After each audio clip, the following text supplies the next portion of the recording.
जय जगन्नाथ नमस्कार और ओटीटी शिक्षक बंधु मानू आमर चैनल माइंड मैपिंग को स्वागत करुछि। आज द्वितीय पत्र शिक्षक चयन परीक्षा द्वितीय पत्र इंग्राजी पेडागोगी गोटे प्रश्न आमे आलोचना परिसरभुक्त करिछु आज उपस्थापन करुछु। प्रश्नटी पढ़िबा। ये प्रश्न संख्या 85। The main aim of teaching. The main aim of teaching 2 key points is गोटे चाहते main aim of teaching. So what are the options? So कौन विकल्प उत्तर दिया जाए देखा। To disseminate information to the learners, it is essential. To help the learners in getting employment easily, we cannot ensure. To help the learners to pass their examinations, it is also our duty. To help the learners to respond to their environment in an effective way, it is the ultimate product. Okay. So, आमर एठारे जो शब्दटी आसुची जब की word कह जाए directional word कह जाए हूँ टीचिंग। ये प्रश्नटी गोटे संस्थार व्यावसायिक संस्थार अणा जाइए। ये क्वेश्चन स्टेमटा सीधा सड़क अणा जाइए सेठी जो उत्तर विकल्प उत्तर दि जाए चॉइसेस कह जाए डिस्ट्राक्टर्स कह जाए सेटा ठीक अच्छी एवं से उत्तरटी को ठीक करिसेंती। येठी आमर प्राश्निक जहाँ कह जाए क्वेश्चन सेटर बंधु सी कौन कर विकल्प गुड़िक खंजी कि विकल्प गुड़िक ये प्लॉजिबल कला बेले टिके गड़बड़ रही जाए जहाँफल माने जहाँ कह आम्बिग्यूटी आसे बा द्वंद्व आसे एवं दीटा उत्तर हबार संभावना है ये तीनोटी उत्तर हो जाए। अच्छा तेणु ये प्रश्न आमर मुख्य प्रसंग है टीचिंग। आमे देखिबा टीचिंग बा शिक्षादान प्रमुख लक्ष्य गुड़िक कौन प्रमुख तार गोटे चार्ट आम दे दीचु। तापर आम आसवा कौन तार तार एक्चुअली तार भितर कथा तार गुमर कथा कौन अच्छी तार देखा। ये एम्स ऑफ टीचिंग आम लिखी देचु ये देखो किसी एग्जांपल आमको देचु।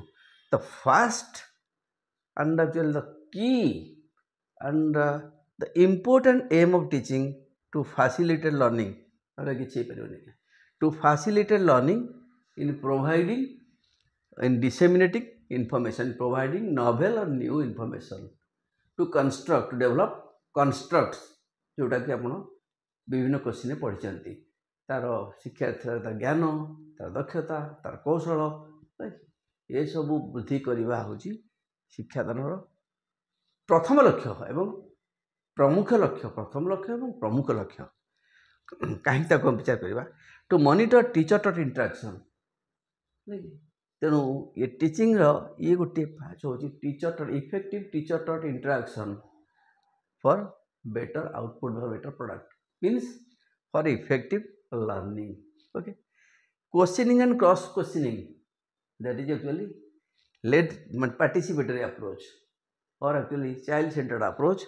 So interactive approach, that is called the aim of teaching. To impart novel instruction or knowledge that comes under you, to disseminate information to the learners. To impart novel means new knowledge, instruction or knowledge or construct. This is the aim of teaching. To develop constructs among the learners. What are the constructs? Confer mental abilities. Means abilities under cognitive domain, cognitive domain, affective domain and psychomotor domain. These abilities आम यही abilities गुड़िक develop करने से ability spell out कराई आप पढ़ी थे सब से हूँ शिक्षार आभिमुख्य। To assess learning learner learning pre guides of learners of the learners तो माने जो अर्जित आहरित दक्षता परिमाप करवा ये शिक्षादान गोटे आभिमुख्य। To assess the rate of learning, to generate motivation. This is the very important to facilitate learning. learning, teaching, learning and motivation, there actually means three vertices of a triangle. Okay. To assess the rate of learning, the rate of learning varies from individual to individual, from learner to learner, because the goal may be one, but the rate of learning is different. From that point of view, the teacher will regulate the rate of learning, means to individualize the instruction so that the instruction will be within the reach of all categories of learners. All categories of learners means average learners, below average and above average. To promote self-learning, very important, to promote, this is the aim of teaching, promote self-learning, self-confidence and self-expression. Three skills, three important skills are to be developed. This is the another main aim of teaching. To make their potential actual, very good. Actually, the child has inherited some characteristics, that the traits, that is called inherited characteristic traits. But these traits means the child is born powerful, but the child has is born powerful, is born great, means he possesses all traits. But it is the duty of the teacher to make these traits actual, or to make their potential actual through learning, through teaching learning process. Okay. So to identify the weakness, means learning weakness and learner's weakness, learning weakness and teacher's weakness. The weakness in the system in teaching learning process, in the entire system, and to impart instruction based on the instructional objectives. So to the goal is at a point, but here is the ladder. We cannot actually means reach at the top immediately. So we have to proceed in a hierarchical manner, from simple to complex manner, from one ladder to one step to next step. And so accordingly, the instructional objectives, these are called objectives of teaching, have been identified. That is knowledge, your understanding, your application, your analysis, your synthesis and evaluation, and your under psychomotor actually skills. Recording, responding, reporting, manipulating, drawing, these are the major skills under psychomotor domain. ये गला आमर कौन ना शिक्षादान आभिमुख्य। एठी आम देखा T education जहाँ आम कहते बोधे हुए ये जोटा शिक्षादान आ शिक्षा ता भितर थिबा जो गैप ताकू बोधे बुझार टी असुविधा हो जाए आम हृदयंगम करूँ। कारण एम्स ऑफ एजुकेशन देखु यदि आम देखा यहाँ हूँ ब्रॉडर एम एदुसी। So education is the superset of teaching.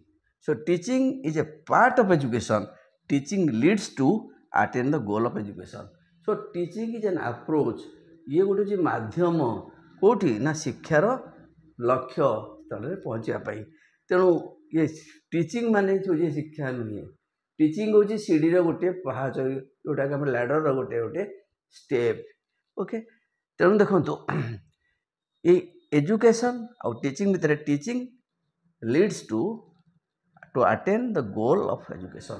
So there is a saying all roads lead to Rome. What are these roads?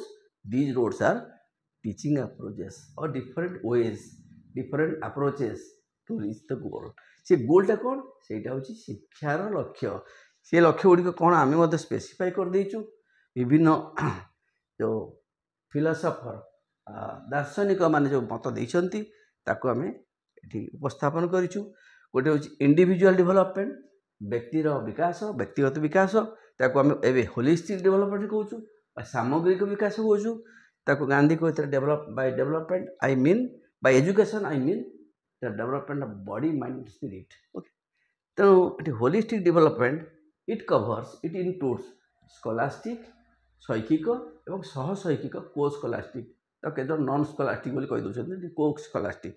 ठीक अछि। ये देखंतु होछि व्यक्तिगत विकास, सामाजिक विकास, ये तो बहुत गहिर कथा।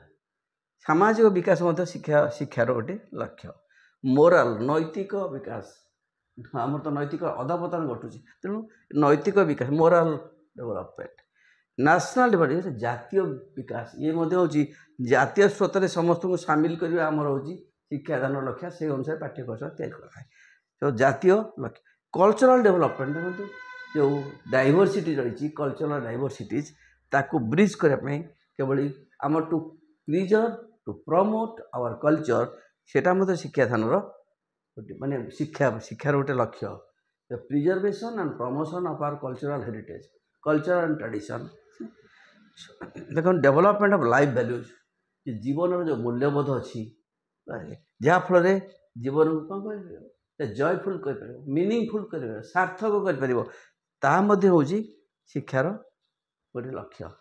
ये देखो सोशियो इकोनॉमिक डेवलपमेंट तार समाज रे एवं सामाजिक और आर्थिक अर्थनैतिक अवस्था ये हूँ शिक्षार गोटे लक्ष्य। से शिक्षा हूँ गोटे गोल डायरेक्टेड प्रोसेस।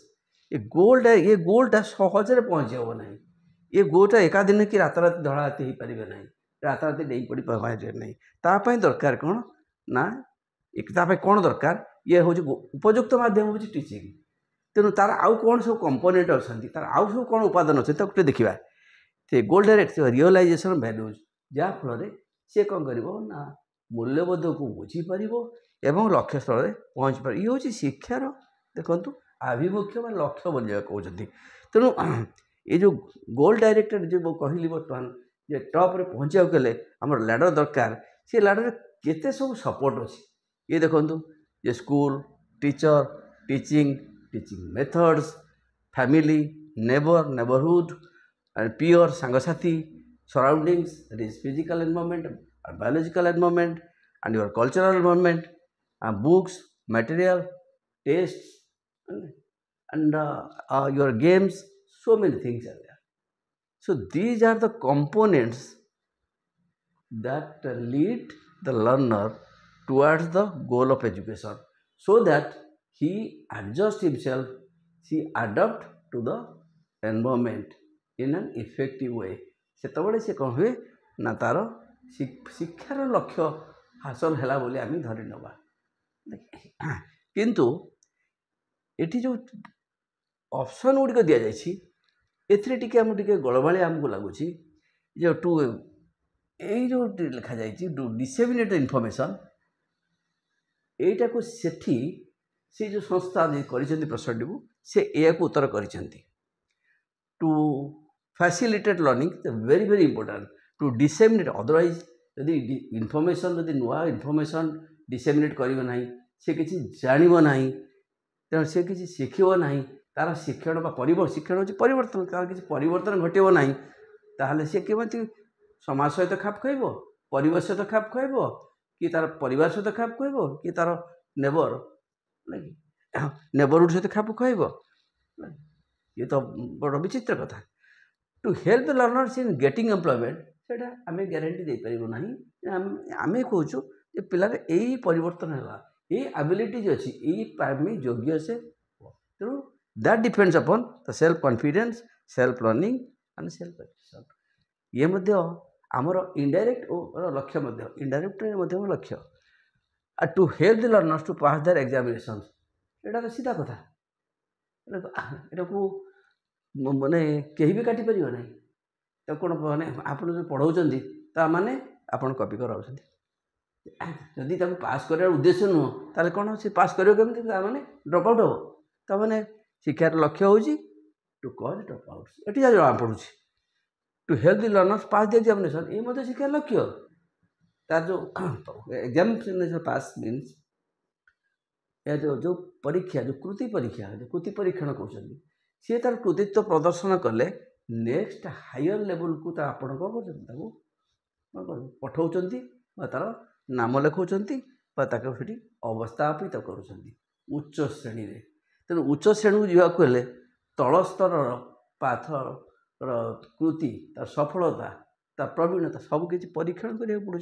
तेणु ये गोटे उद्देश्य हो पार जदि यहीटा को आम ग्रहण करवा ना ये भी गोटे उद्देश्य हो पार। देखो to help the learners to respond to their environment in an effective way एटा होची द एम ऑफ एजुकेशन होची to help the learner to respond to the environment. You see, that comes under, that is social development, cultural development, and development of life values, and your goal directed realization values. So the adjustment to the environment, that is the ultimate aim of teaching, that is actually ultimate, that is a goal of education. ଏହା ହେଉଛି ଶିକ୍ଷାର ଲକ୍ଷ୍ୟ। ଇଏ ରାତାରାତି ହେଇପାରିବ ନାହିଁ। ତେଣୁ ଏଟା ନହେଲେ ଇଏ ହେଇପାରିବ ନାହିଁ। ଏଟା ନହେଲେ ଦେଖ ସବୁ ତିନିଟା ଇଣ୍ଟରଲିଙ୍କ୍ ଆଜ୍ଞା। ଇଏ ପ୍ରଥମେ ଇନଫର୍ମେସନ୍ ଡିସେମିନେଟ୍ ନ କଲେ ସିଏ ପାସ୍ କରିପାରିବ ନାହିଁ। ଇନଫର୍ମେସନ୍ ଡିସେମିନେଟ୍ ନ କଲେ ତା'ର ଇଏ ବିକାଶ ସାଧନ ହେଇପାରିବ ନାହିଁ, ପରିବର୍ତ୍ତନ ହେଇପାରିବ ନାହିଁ। ସେ ଚାକିରି କ'ଣ ପାଇବ? କିଛି ବି କେଉଁଠି ପାଇପାରିବନି। ଆଚ୍ଛା, ତେଣୁ ଇନଫର୍ମେସନ୍ ଯଦି ପ୍ରପରଲି ଡିସେମିନେଟ୍ ନ ହୁଏ ତାହେଲେ କ'ଣ ହେବ ନା ଇଏ ପରିସ୍ଥିତି ଗୋଟେ ଆସିବ ନାହିଁ।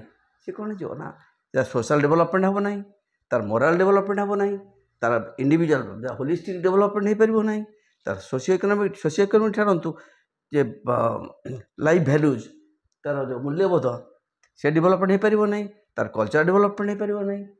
ତେଣୁ ଇଏ ହେଉଛି ଶେଷ କଥା, ଯିଏକି goal of education. Goal of education, not the goal, not the aim of teaching, but actually this contributes the major part, and this also contributes, and this is the final part. So we find three answers now, but as per the demand of the question, this is the right answer, A. A is the right answer, but किंतु जहाँ जो बंधु माने ये प्रश्न पचारि सेठू जना पड़ी जे उत्तर कराई डी। कहीं ना यहाँ हूँ सी प्रभेद बुझी जाइए जे शिक्षादानर आभिमुख्य गुड़िक कौन आउ शिक्षार दार्शनिक आभिमुख्य कौन, जीवन लक्ष्य कौन। यहाँ हूँ जीवन लक्ष्य, यहाँ हूँ तत्क्षणात लक्ष्य जोटा इमिडिएट हासिल हो पार। तेणु ये लक्ष्य हेले ये लक्ष्य ये होती सी चेन, ये लक्ष्य गुड़ी हूँ गोटे चेन ऑब्जेक्टिव्स है। ये आभिमुख्य होती गोटे चेन लैडर, पहुँचला पर ये पहुँचे सेटा शिक्षादानर मुख्य लक्ष्य नुहे। यह हूँ शिक्षार लक्ष्य, ता माने नुहे यापाई दरकार यहाँ से लिखीचु teaching leads to attainment of the goal, so all roads lead to Rome. So this is the right answer. से मत सजेस्ट कर जो संस्था से आनी ये प्रश्नटी को, से प्रश्नटी से मत ठीक उत्तर लिखा जाए, किंतु एटी तो डिस्ट्राक्टर को खंजी जो बाबू मैंने खंजी, जो बंधु मैंने खंजी, जो विशेषज्ञ मैंने खंजी, से मैंने ये शिक्षा, शिक्षार लक्ष्य एवं शिक्षादान ये दुईटा जो अलग अलग जिनिस ताकू बुझार गड़बड़ होगा, जहाँफल गोटे कन्फ्यूजिंग अवस्था आसीगला, द्वंद्व आसीगला। आम मना कर उत्तर हम ना बोली ये भी उत्तर हम, तेणु आप ये भी उत्तर हम 1 2 3 बट प्रायोरिटी दिस वन। यहाँ हूँ मूल, यहाँ मूल हेल्ला डाल हम टप हम ना हो पार ना। आज्ञा मूल न थी आप डाल केमी चिंता करेंगे ना, आप पत्रर केमी चिंता करेंगे, फल फूलर चिंता करेंगे। तेणु the main M fast is the beginning part. टिके ध्यान सहित चिंता करेंगे एवं विचार करेंगे। ये हूँ आज उपस्थापना, आज एक एम्बिग्युअस क्वेश्चन उपर, तार डिस्ट्राक्टर उपर, कारण ये सबू कही प्लागियारिज्म गोटे चोरी कर अणा जाए। ठीक अच्छे कि आने किसी व्यस्त ना, आम किसी कम्प्लेन करूना, आमर किसी कम्प्लेन करवा आभिमुख्य ना। आम ये प्लाटफर्म केवल आलोचना करवा, जो सोर्स आनी से सोर्स को यदि आप खोजे से ठीक लिखाई, किंतु एठी गड़बड़ कराई माने एठी विकल्प उत्तरटी को सजाड़े टिके भेजा थी दरकार। ये भेजाटी ना टीचिंग बाबद अच्छी ना एजुकेशन बाबद अच्छी। तेणु ये टे गोलमालिया पाठ आज्ञा। ये एजुकेशन समझते कहते गोटे ना गोटे डालमा खेचुड़ी पाठ, कि भर टे अच्छी प्रभेद अच्छी जे भीतर को प्रवेश करेंगे से जानीपारे, नले कहते से सीटी कौन से बीएड कौन से गोलमालिया गोटा पाठ तार किसी ना। आज्ञा बहुत अच्छी न बुझी आम जब कह चली न जानी बाटर दोष, लिखि न जानी कलम दोष, कही न जानी कथार दोष, ये सब ठीक है। तेणु ये भाव में ये प्रश्नटी को प्रस्तुत कराई, जहाँफल गोटे द्वंद्व उपजी तार प्रकृत उत्तर प्रथम स्टेप।